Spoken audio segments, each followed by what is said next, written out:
Cepat buang kopi hitam yang pahit gila kat tangan anda tu. Jepun sekarang sedang dilanda fenomena minum air kosong untuk kurus. Anda tak salah dengar. Air Lutsina ini sedang licin disapu di semua farmasi di sana kerana ia mengandungi teknologi canggih yang dicipta khas untuk memakan lemak. Senjata rahsianya dipanggil HMPA. Ia adalah polifenol tumbuhan yang diekstrak daripada dedak padi. Ia tidak seperti kafein yang memaksa jantung anda berdegup laju secara kasar. Sebaliknya, HMPA bertindak ibarat kunci lembut yang senyap-senyap membuka pintu enzim pemecah lemak dalam badan, membiarkan lemak organ atau visceral fat anda cair dengan sendirinya.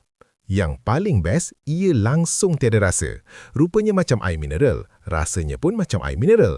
Tiada bau ubat, tiada rasa pahit. Tak kisahlah anda sedang bermesyuarat atau sedang makan, perut anda menjadi semakin kempis tanpa anda sedari. Inilah yang dipanggil sifar beban deria. Untuk geng malas yang takut pahit, cari botol yang ada label HMPA atau tanda Tokuho, makanan kesihatan tertentu. Cukup 1 botol sehari, campur dengan sedikit pergerakan ringan, kita cuci keluar segala lemak degil dari organ anda. Teknologi mampu mengubah bentuk badan.